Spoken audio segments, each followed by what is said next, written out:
banning travel from 6 Muslim-majority countries. So teams from Syria, Iran, and Sudan, countries that are part of that order, were granted visas. Now, following the change, the State Department said that it was working with the Department of Homeland Security to remedy the situation. Ivanka Trump tweeting, she says, "I look forward to welcoming this brilliant team of Afghan girls and their competitors to Washington, D.C. next week." It's a nice thing that you can do a good thing in the climate of what's going on in the world. And there is some great headway being made with ISIS and the defeat of ISIS, in Iran, or excuse me, in Iraq. And a little bit later on in the broadcast, we're going to be talking about some of those victories. But that's a beautiful thing to allow these girls in that deserve a shot. And believe me, that's been such a war-torn country for so long. And to allow them to come in is just a beautiful thing. The State Department was working incredibly well with the Department of Homeland Security, from what I understand, to ensure that this case was reviewed, handled properly, and all the folks were really excited. And then after the news broke that the group of girls will be able to attend the competition, Ivanka, she was immediately onto the Twitter and thrilled to welcome everybody into the district next week. So the International Robotics Competition is an Olympics-style competition, by the way, which one team from every nation is invited to participate, and it takes place from July 1st to the 18th in Washington, D.C. So there you go. And what a nice thing. And right now, the president could use, the Trumps could use a little more positive. But you know what? That's not going to be front and center. They're not going to highlight that. But any time that I can put something else out there besides Russia, that Russian lawyer that we heard, though it's important, though it's relevant, the spin, as Bill O'Reilly said, stops here. We got to stop it. And because the lying media is definitely not going to stop it, they're going to exacerbate it into the flames. And if you'd watch any other network and listen to the leftist shows, they look at this as being the biggest headlines, that the Trumps immediately are going to be ejected from the White House. Immediately. There's a dam in California that's putting together a lawsuit of some kind in D.C. trying to get a pass. It'll be interesting with a Republican-controlled House, but to impeach the president. And one Democrat that's stepping out from California, you figure. Man's best friend happens to be a dog. And I was reading a story, and I love dog stories, dog movies, and, there's a lot of good movies out there. But, I'm a dog lover and dog owner. And there was a deaf dog who was lost in the Idaho mountains for 9 months. You hear about that story? This happened a while back, okay? This Idaho couple lost their dog out in the woods, and the dog was named Mo. And it was a deaf dog. It was a hunting dog. It lost there when they were hunting out there, couldn't find it, and tried to find the dog. There was so many search parties going on, and they spent 3 months in the area searching for her before they finally gave up and they went home. But finally, thanks to the magic of Facebook, the heartbroken owners were reunited with a miracle pup, and she was found by the side of the road covered in fleas and ticks. Jerry Glackler, a veterinarian, rescued and nursed her back to health and returned her to her owners.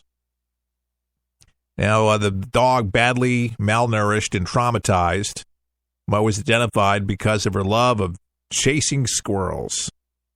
I guess that's how she actually stayed alive, but she's back in the owner's hands, and miracles do happen. And that is a miracle. I mean, go out that long, and in the winter, wow.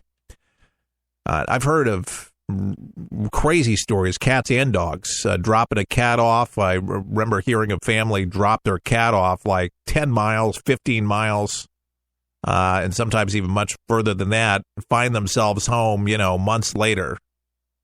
And then they're on the front porch, and like, how did that cat get there? They got senses,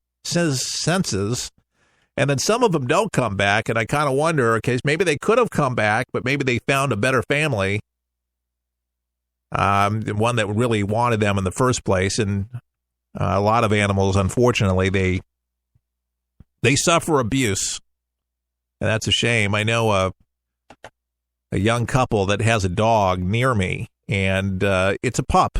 Well, it's about a year old, and, he likes to jump on you when he sees you. He gets a little bit too excited. He's got, big paws, and he's kind of a mix. He's, I think he's a pit bull and mixed with something else, but cute dog, really cute dog. And the owner wants to give him up already at about 5-6 months, and because he just cannot stop. I said, take it to obedience school. I can't afford it. And I'm going to throw you back to the pound. And I said, well, is there anything more to that? He goes, yeah, the dog eats all my CDs. It's eating the blinds in the living room, and then I have to replace the blinds, and it's starting to eat the furniture. Well, that could be a problem. I said, well, why don't you put the dog in the kennel so it doesn't do any damage? He goes, well, if you put this dog in the kennel, it starts biting the metal, and it cuts up its mouth every single time. I mean, there's sores all over the mouth because it's trying to eat its way out of the kennel. I don't know what's wrong with the dog, but some dogs, apparently, they need a backyard.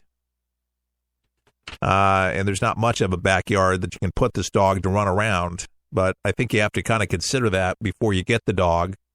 And it's unfortunate that dogs are given the home and then they're booted out because the owner doesn't do the homework on the dog. Now, sometimes you don't know what you're going to get. It's kind of potluck. But all animals deserve a shot. And I'm all for pets, but if you're going to get one, know what you're getting yourself into.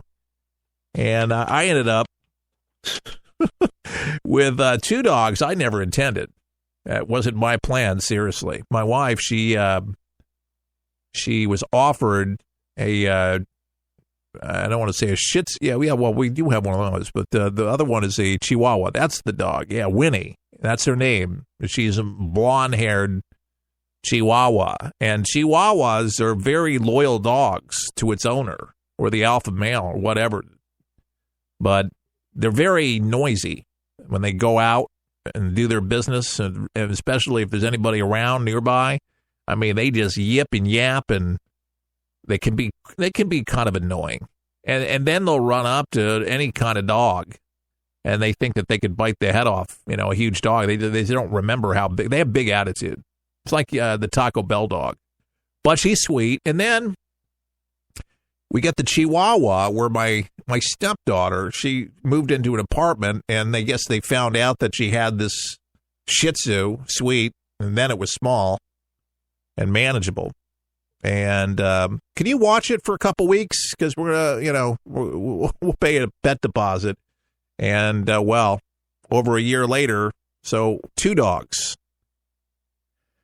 and they need love. In the Shih Tzu, unlike the Chihuahua, the Shih Tzu, you have to take it to get groomed. You can bathe it, but you have to shave the hair down. It's kind of like a sheep. You gotta shave. There's hair and fur. She's got hair. The Chihuahua's got fur, but she needs a haircut. She looks like a woolly mammoth. I mean, there's hair like all over the place. It's maddening. But anyway, they both get into this yipping contest rah, rah, rah, rah, rah, on the way out to do their business, and I'm like, will you just be quiet? And some of my neighbors kind of just look, and I'm like, oh, my God. But, it's a humbling situation. And both the dogs, as well as my daughter and my other 2 stepdaughters, all girls. I'm not even kidding. I'm the only one that's got testosterone in the house. My goodness gracious. At least we got some male listeners here on For the People, which is good. Plenty of female listeners, and we love our female listeners. We appreciate it. Megan, if you're listening. Tracy, if you're listening. Okay. And so many of others of you that listen, and what your name, like Willard Scott, called out for your birthday, you can send me your birthday stuff via email, okay? This is promising news. Do you know anybody that's come down with cancer? How about full-blown leukemia? Now, anytime there's stories on this, I know that people's ears perk up.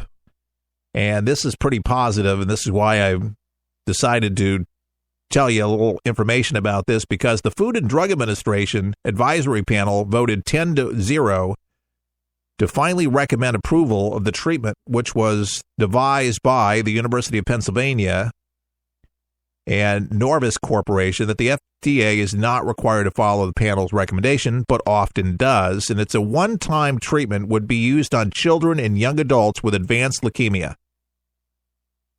Young adults, and used on children that have advanced leukemia. Now, this therapy that they're talking about, a first wave of treatments custom-made to target patients' cancer, called CART, C-A-R-T, and involving removing immune cells from a patient's blood, reprogramming them to create an army of cells that can recognize and destroy cancer, and injecting them back into the patient.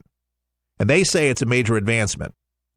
Their panel's excited. Member Dr. Malcolm Smith of the National Cancer Institute, he said, the treatment is ushering in a new era. And this vote came after lengthy discussion and impassioned pleas from the fathers of two young patients whose lives were saved by the therapy. You heard right. Their lives were saved by the therapy. Then the one-time leukemia treatment would be for children and young adults with the most common form of childhood cancer, known as all. One says, our daughter was going to die, and now she leads a normal life. This is Tom Whitehead of Phillipsburg, PA. His daughter, Emily, now 12, was the first child to receive the experimental therapy 5 years ago. We believe when this treatment is approved, it will save thousands of children's lives around the world. Folks, this is good news. Wow. Did you hear about that? It takes a long time through the FDA, and I understand why people, they go through great lengths and experimental types of things that they'll go overseas and spend a lot of money trying to find a cure to cure their loved ones. Chuck Harder's wife died of cancer a little over a year ago, and she was the sweetest lady on earth, Diane. And she was smart, very funny, and she suffered. They had her on morphine, but she had advanced cancer that shriveled her up to near nothing. But cancer is just something that you don't want to get the announcement of, and this is a huge breakthrough, because obviously my brain's going, if they can cure this type of advanced cancer, I mean, it's just, to me, a matter of time to where they'll be able to help other people with other versions of cancer. But filtering out the immune system, called T cells, from a patient's blood in a lab, and then a gene is then inserted into the T cells that prompt them to grow a receptor. It's this brilliant science that targets a special marker found on some blood cancers. And millions of copies on the new T cells are grown in the lab and then injected into the patient's bloodstream, when they can seek out and destroy the cancer cells. Doctors call it a living drug.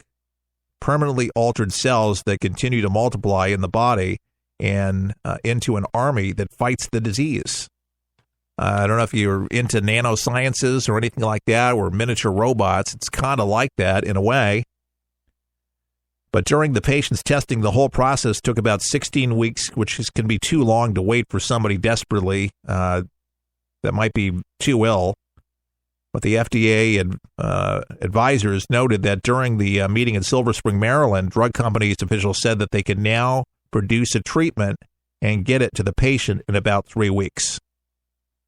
The cost of CART therapy is likely to be hundreds of thousands of dollars. But it's only given once.